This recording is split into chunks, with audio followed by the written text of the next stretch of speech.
Assalamualaikum warahmatullahi wabarakatuh. Para kaum muslimin yang dirahmati oleh Allah, ada beberapa amalan, insya Allah ada 9 amalan untuk mendatangkan rezeki dari Allah, memperlancar rezeki dari Allah. Yang pertama yaitu memperbanyak membaca istighfar. Di hadis riwayat Ahmad, Rasulullah Shallallahu Alaihi Wasallam bersabda, "Man aksara minal istighfari ja'alallahu lahu min kulli hamin farajan wa min kulli dikin makhrajan wa razaqahu min haitsu la yahtasib." Rasulullah Shallallahu Alaihi Wasallam bersabda, barang siapa yang memperbanyak istighfar, maka Allah akan menjadikan jalan keluar dari setiap kesulitan dan kelonggaran dari setiap kesempitan, serta memberi rezeki dari arah yang tidak disangka-sangka. Yang kedua, memperbanyak sedekah. Di surat Saba ayat 39, Allah berfirman, "Wa ma anfaqtum min syai'in fa huwa yukhlifu wa huwa khairur raziqin." Allah berfirman, dan sesuatu yang kalian infakkan, apa-apa yang kalian infakkan, Allah akan menggantinya. Allah itu sebaik-baiknya zat yang memberi rezeki. Dia Allah pasti mengganti. Apa yang kita infakkan pasti diganti oleh Allah. Kalau di ayat yang lain, diganti Allah itu berlipat-lipat ganda. Sampai 700 kali lipat sampai ila masa Allah. Itu adalah cara Allah mengganti kepada hambanya. Dan yang jelas surganya pasti. Jadi dengan digantinya berlipat-lipat ganda, maka rezeki kita akan otomatis naik berlipat-lipat ganda. Yang ketiga yaitu silaturahim atau menyambung famili. Di hadis riwayat Bukhari, Rasulullah Shallallahu Alaihi Wasallam bersabda, "Man syarrohu ayyubsatolahu fi rizkihi aw yunsa'alahu fi asarihi fal yasil rahimahu." Barang siapa yang senang apabila dibentangkan rezekinya dan dipanjangkan umurnya, maka hendaklah dia menyambung familinya, yaitu silaturahim. Kita sering bertamu kepada famili kita, mendatangi keluarga kita, menyambung famili, itu namanya berarti kita akan dibentangkan rezekinya oleh Allah dan dipanjangkan umurnya oleh Allah. Maksudnya umur kita menjadi lebih barokah, lebih banyak kita gunakan dalam kebaikan atau amal soleh. Yang keempat, senang menghormati tamu. Rasulullah Shallallahu Alaihi Wasallam bersabda, "Doifu ya'ti birizkihi wa yartahilu bidunubil qaumi yumahisu anhum dunubahum." Rasulullah bersabda, tamu datang membawa rezeki bagi tuan rumah. Perginya tamu, maka dosa-dosa yang dimiliki tuan rumah akan dibersihkan atau dihapus seiring dengan perginya tamu. Jadi kalau ada tamu datang, kemudian kita layani dengan baik, maka akan membawa rezeki bagi tuan rumahnya.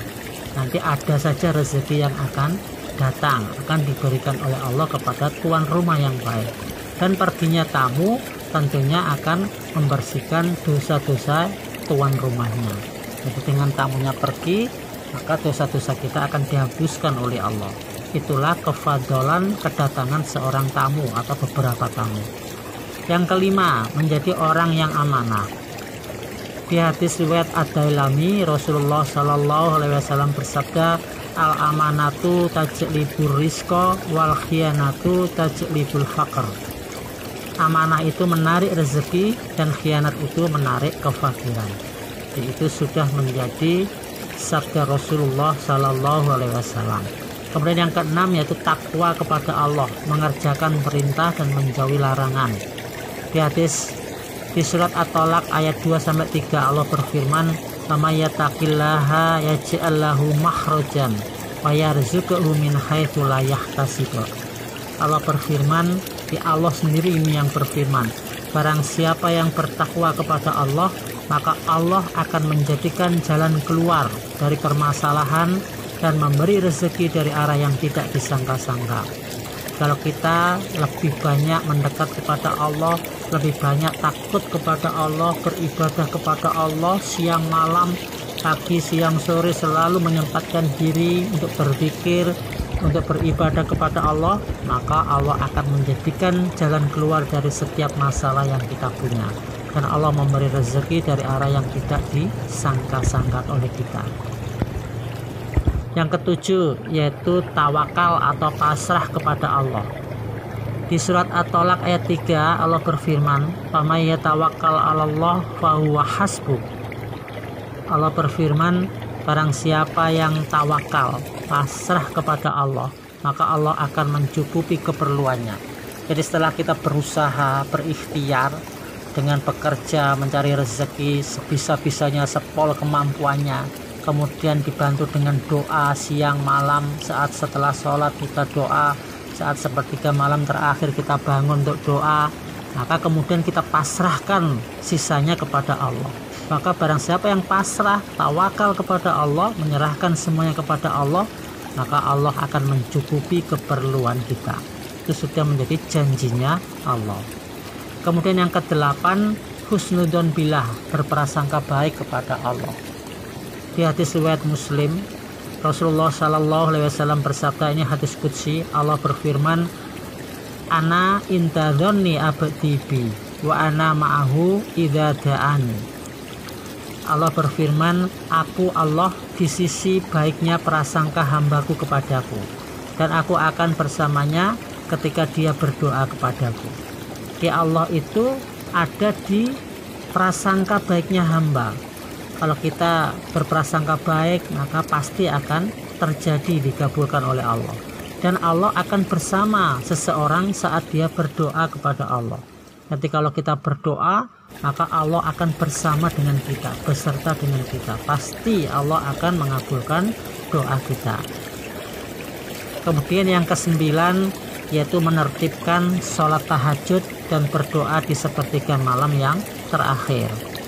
Di hadis riwayat Bukhari, Rasulullah Shallallahu Alaihi Wasallam bersabda, "Yanzilu Rabbuna tabaraka wa ta'ala kulla lailatin ila sama'id dunya.